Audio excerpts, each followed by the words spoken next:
welcome back to the Fake Marketer podcast with me, James, and Michael over there. I don't know what episode we're on now, Michael. 14. We're on 14, are we? Mm-hmm. I think we all know those numbers aren't strictly correct. But we're back.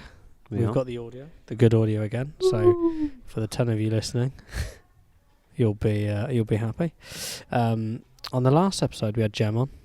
Is that right? No, last episode was the one we just did. Okay. Yeah, we'll revert back there. You know what I mean? I get totally lost because we don't film these once a week. We do a couple on XYZ. I do get a little bit lost. Sorry. But I'm going to start with giving you some news, Michael. Go for it. Shoot. I'm leaving. No, I'm not talking shit. No, I did a walk for charity. You did?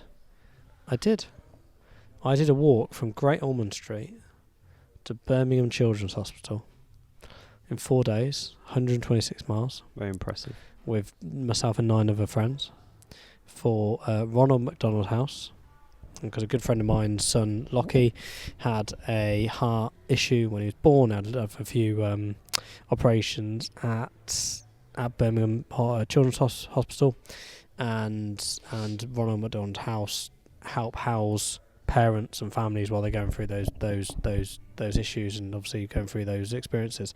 So yeah, we raised over £12,000, which That's really keeps a room open for over 2 years. Oh wow, that's cool. which is good. Worth the effort then. Yeah, it was brilliant actually. The guys who I did it with are. So we're recording this on the Thursday the 10th. Mm-hmm. We finished it on Saturday the 5th. I'll go with that. I don't know what date that We'll was. go with that. I think they're still in pain. Well, they're not as fit as you. I'm going to say no, but I don't mean that in a like, oh, look at me way.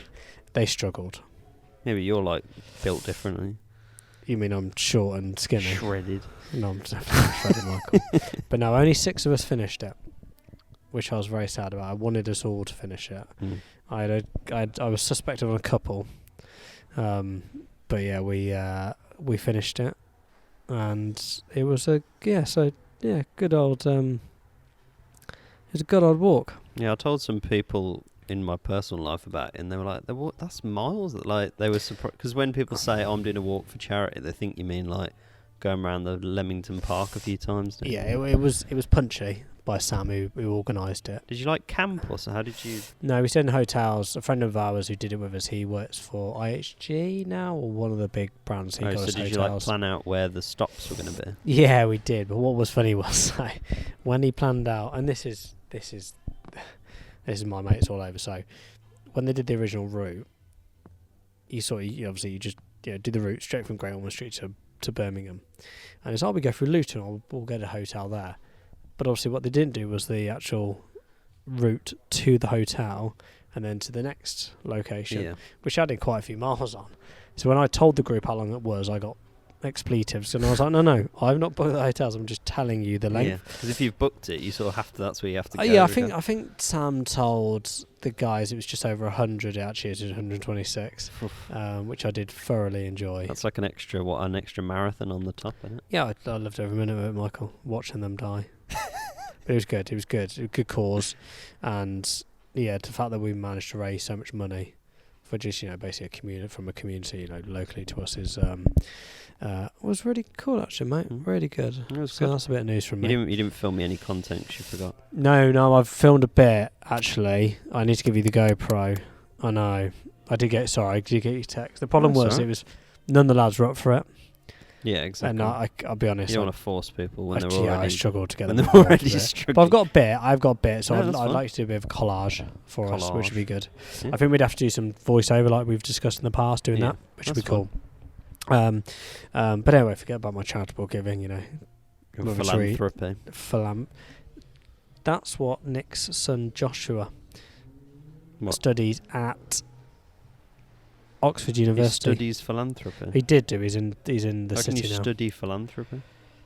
Well, it's the human evolution, isn't it? Do you mean psychology? No.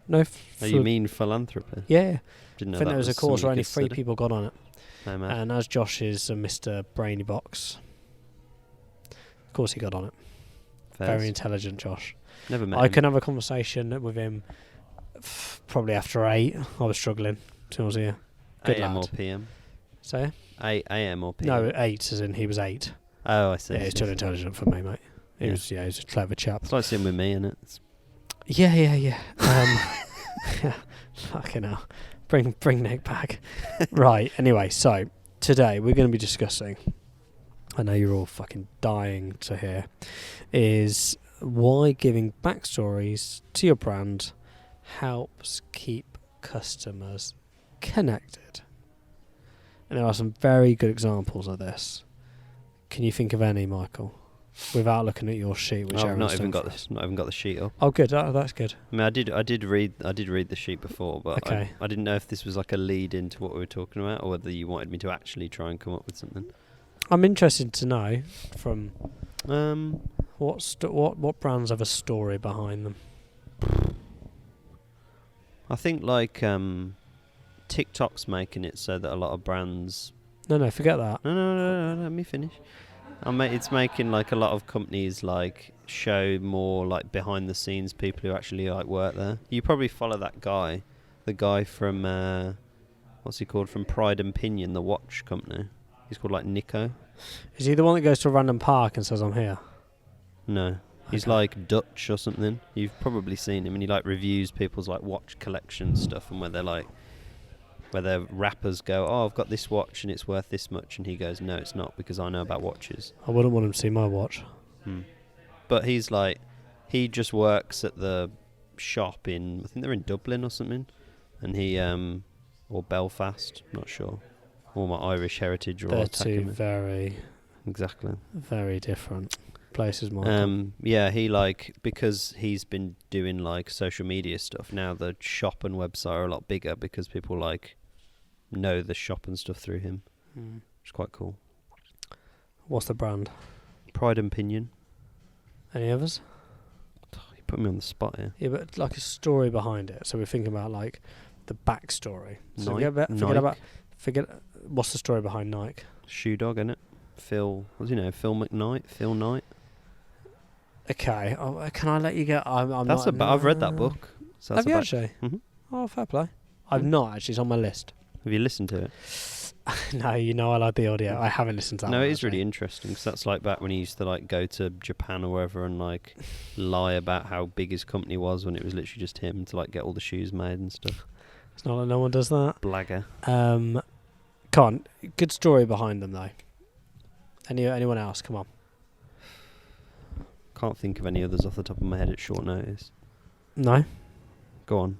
I feel like you've got one that you're just waiting for me to say. No. Well, the one that everyone's put down is Oatly.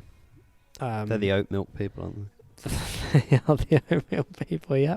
And they have a good story. You know, they have a good backstory, don't they? But I think the one that I always remember, and it's the ice cream brand, which is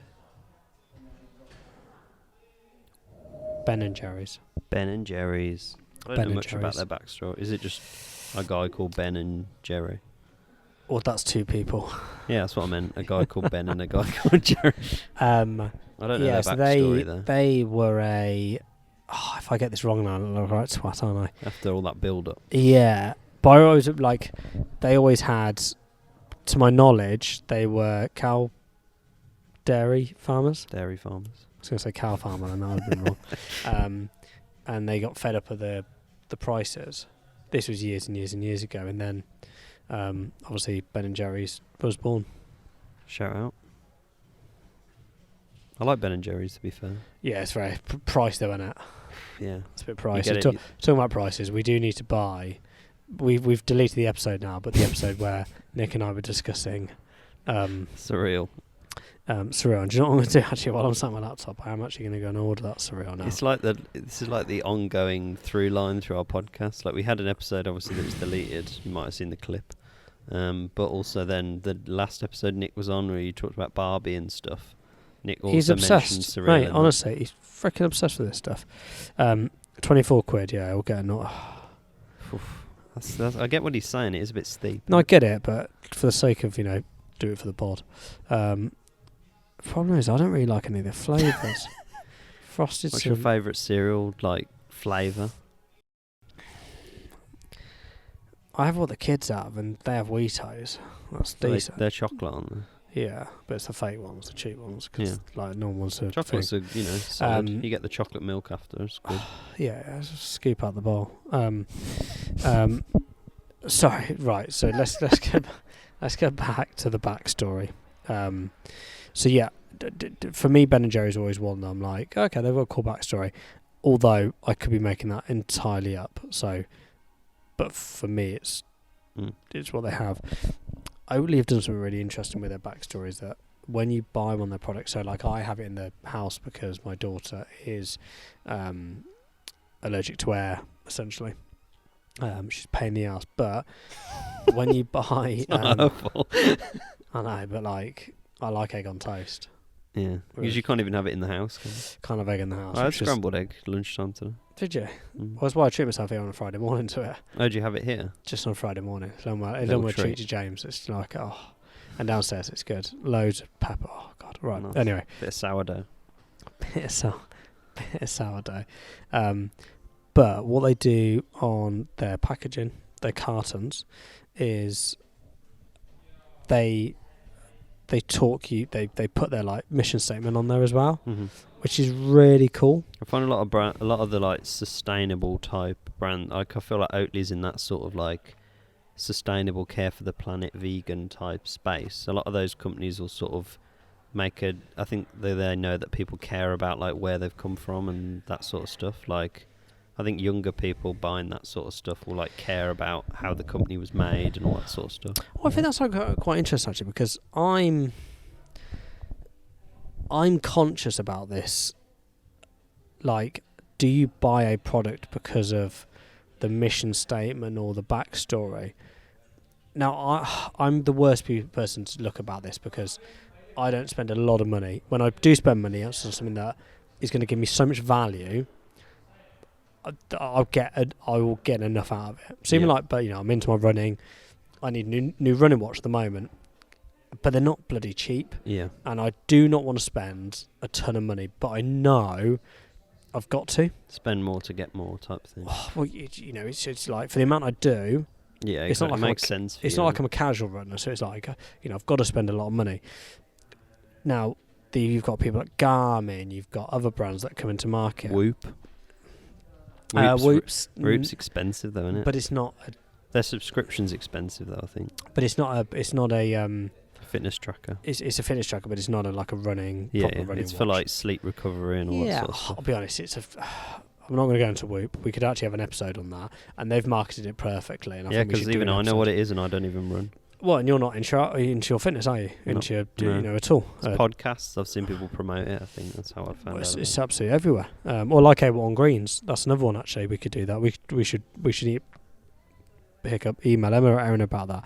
But do I buy a product because of the backstory, because of how ethical they are? I don't think I do. Me personally, do I?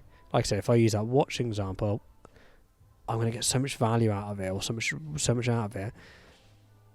I don't mind spending a bit more. It annoys me, but I know actually I'm going to get value. I'm going to get a lot of value out of it.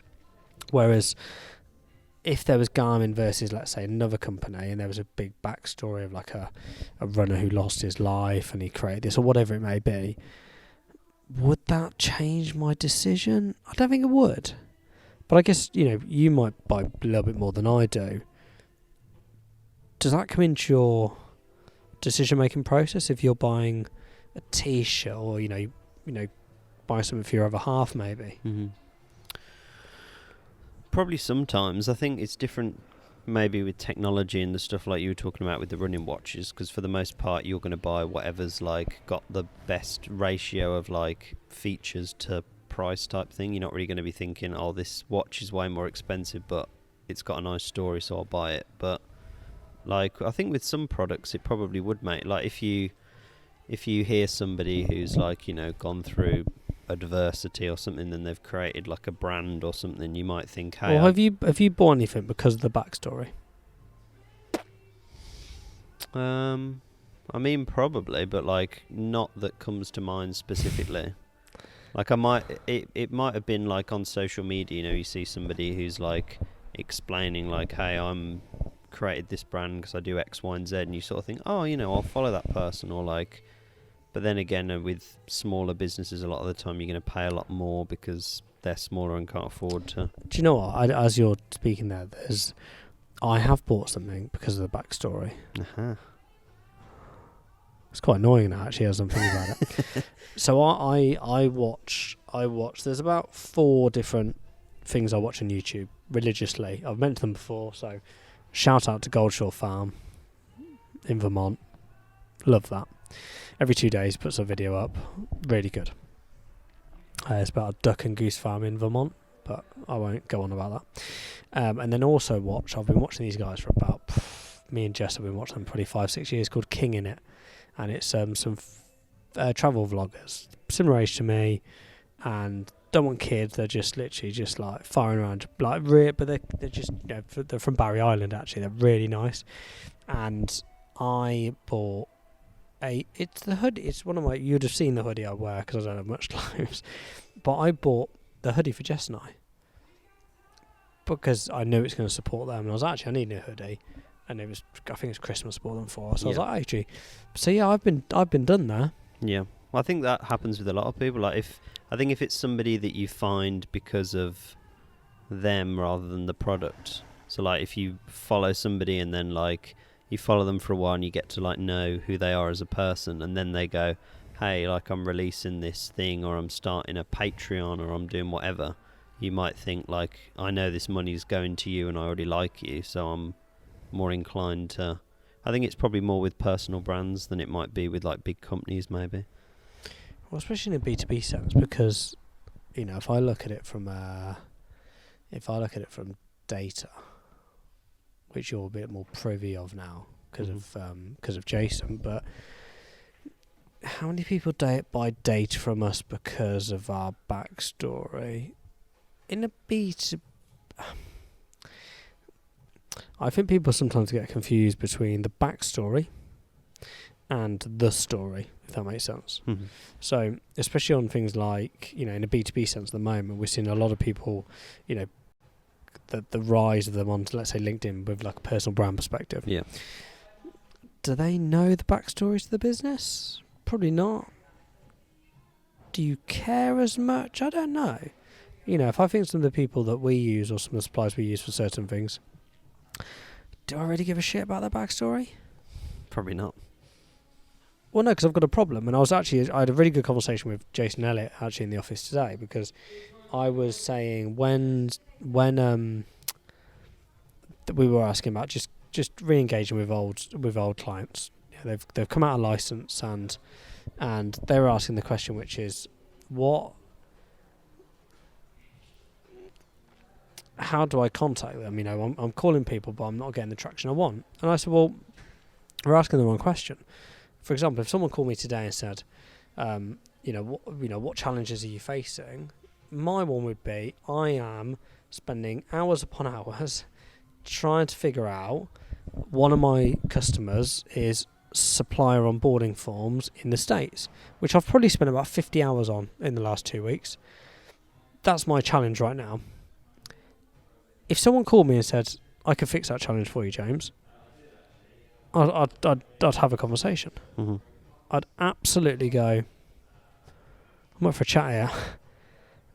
But it's how the guys were posing the question, which is, I'm not just here for a chat. I want to understand what your challenge is, and and what you're facing and how we can potentially help with that.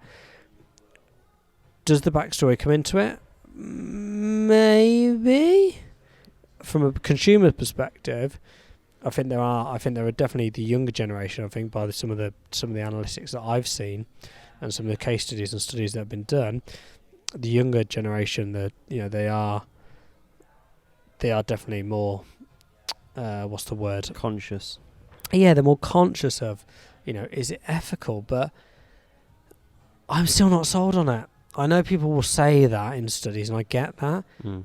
But H&M is still full. Primark's still full. you're going to wear those garments once or twice.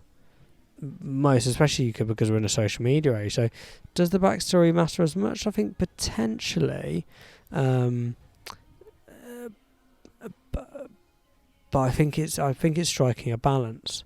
And I definitely think there's a difference between a backstory and your story moving forward. Like, we here at Let's on Social, we try and, well, I try especially, as you know, because we work together on this mic quite a lot, which is, we will go into detail about like mine and Nick's background and how we started data and all the rest of it. And it's quite cute, but no one really cares. I'd love people to go, oh God, you've worked so hard 15 years, now you're bold, we'll help you out, James. Well, they won't. They'll only want my help if I can help them with their challenge and objectives and make them, in a social perspective, make more money and more revenue for the business, because we're, that's all we're trying to help them with. Does the backstory help? Yeah, it gives us some credibility. But I think, we've all seen and we've all been privy to, decks of, the first page which was, hey, we're Let's on Social. We were born out of the flames of a phoenix in 1984, and it's like, from the prospect or your potential customer, no one gives a shit. That doesn't matter if you're a consumer or you're in a B2B space. Does that consumer or does that business really care that when you were founded, who the founder was? Now, yes, again, we looked at Shoe Dog and there's other businesses, but most people that buy Nike trainers now could not give a shit who founded the business. Yeah. Whoever founded McDonald's, they couldn't care. I'm hungry, that's my challenge. How am I going to get fed? Here's a McChicken sandwich. Mm-hmm. I want some running shoes, here you go. I want to look cool, here's some Jordans. Like, that's it. I think some people get so focused on like the backstory. Have it, you've got it, but people are more interested in your story now. We do it, don't we, a lot on my clips on like, these little vlogs we try and do, which I want to say we fail at. We do try. I think they're good. No, they are good, and we do get some brilliant comments and clients do like them, but does it give us what we want? It does for the time being. Do I want to elevate? Absolutely, but I definitely think there's a story between there's a difference between backstory, ongoing story, and I think that's where sometimes the lines are blurred a bit. Yeah, because again, from your perspective, what have you bought where you've gone, oh God, I'm definitely going to use them because they were founded in. Yeah, exactly. It's like I think it's like a luxury, isn't it? It's like when we talk about like the sort of younger generation caring more about sustainability and stuff, that will come from a position of sort of fortune and having things, because like, if you're well off, you might look around and think, oh, I will buy this brand because, they've got this. When you've got that choice because of your position, you might think more about where they're founded from. But if you're like, if you're a skint student, you're not going to go, oh, I'll buy this really expensive chicken because the chicken had a lovely life. I'll just buy whatever the cheapest is. But my question is, realistically, how, you've got to be seriously minted to for that to change your decision-making process. I'm not sold on that. I know I might be coming across quite negative here, but we're very much focused on what is your challenge, what's your pain point. Let's fix that. And if you can fix the problem, they probably don't care about your backstory. Yeah, but I think so many businesses and brands and this is where marketing managers will again listen to this, is they will have to really stay strong and hold their own here, because when most businesses get a marketing manager in, especially sort of that mid-tier size of business, the founder, the owner are still involved, and they're really proud. It's their baby. They want people to know that they were founded in whenever and where the business was and how they've come from there and where they've got to now, and the evolution, the blood, the sweat, the blood, the sweat, the tears. Does, like I said, that prospect give a shit? And negatively, no, they don't. They've got a problem, and we're going to hopefully use you to fix that problem. For me, that's where the focus needs to lie, not on, again, putting so much emphasis on that backstory, because it just doesn't. It won't bring you the results that you want. And this goes on nicely when discussing newsletters. Here we go. Well, it's not here you go. So, a couple of episodes we had Jem on, the email ace, ex-marketing manager of Mill Street, which we're sitting in right now. Shout out. Cool. Instagrammable. Newsletters. Newsletters, the concept of them are brilliant in terms of updating your prospects, your customers, of what the business is doing, what they're getting up to, their wins, their successes, all the rest of it. Term newsletter, just honestly, it makes me feel ill, because we all get them. Like, you must get them in your personal life. Oh yeah, you might even get some at work now, actually, potentially. I don't think I've read a newsletter from a company ever, probably, because you were already switching off. But do you know what's such a shame? And this is why I get so irate about this, because the content in that newsletter is probably amazing, but they've wasted it because they've put it into a newsletter, and they've packaged it up as a newsletter. And there's some amazing stories that's going on in that business, some client wins, like I said, maybe some staff achievements, some brilliant things that are going on, and they've put it into a newsletter. Like here at Mill Street, I think Jem mentioned it. They've got the Mill Street Journal, the one that the one that's in front of me right here. It's brilliant. Like, I've not read that, to be fair, although it's bad of me saying this actually, because I've been here for a while, but I've never read that ever. But I've seen it and gone, oh, that's interesting. It's just packaged in a bit of a different way, isn't it? If that said fucking newsletter on, I would honestly. I would burn it. I wouldn't burn it. I'd definitely have the pickaxe of that. But it's just not. It's not engaging. And like you said, you can't even think of the last one you read. I don't even read them now, and it's annoying because I actually get them from suppliers we use for certain things. And I am actually. Am I interested? Yeah, I'm interested enough for me to go, I should read that, and then something comes off on my desk, which is fine. Mm-hmm. But if that was packaged differently, would I read it? If that newsletter instead was like an Instagram reel or a TikTok, I feel like you'd watch it.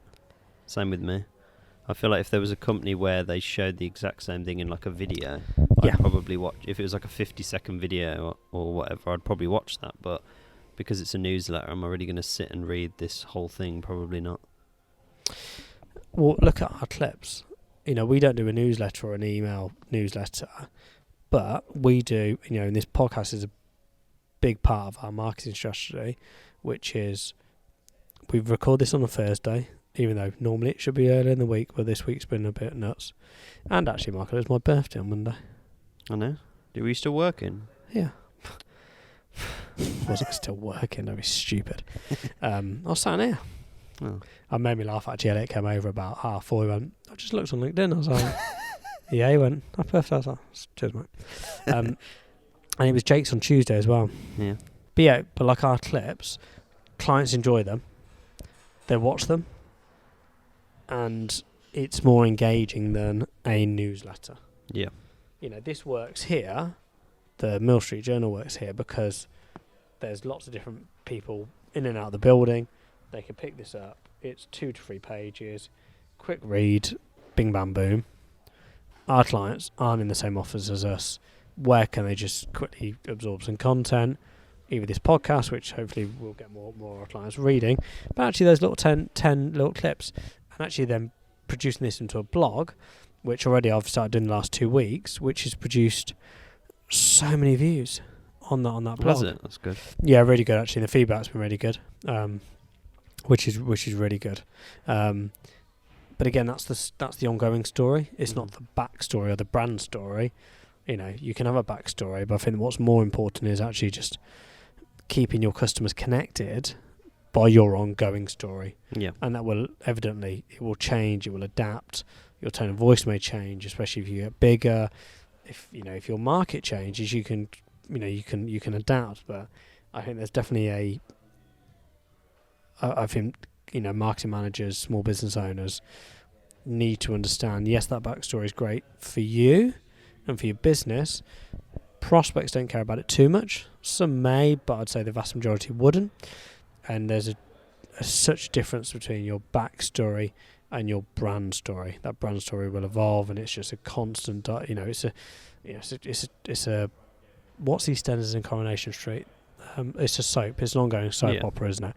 And that's for me where the difference lies. Agreed. I'm glad you chirped in there, Michael. Anyway, I didn't want to interrupt the clip. I can feel when there's a clip coming, so I'll just go silent. Yeah, I didn't think. Do you actually do that during the pods? Yeah. Okay. Why does your little brain When you're talking, I'm I don't want to, because obviously if I interrupt you, then I've interrupted the clip. There was one the other week actually where was I? Who was I doing? Maybe it was me and Nick. I was like, that's a good clip. I forgot what it was now. Yeah, I'm thinking clips now. I think my rant about the newsletter with Jem, that's a clip. But you've already done 3 of those, so you're fine. I love how you've kept it to exactly 3. But anyway, we digress. Thank you for listening. On the next one, we'll be discussing something else around marketing. So see you on the next one.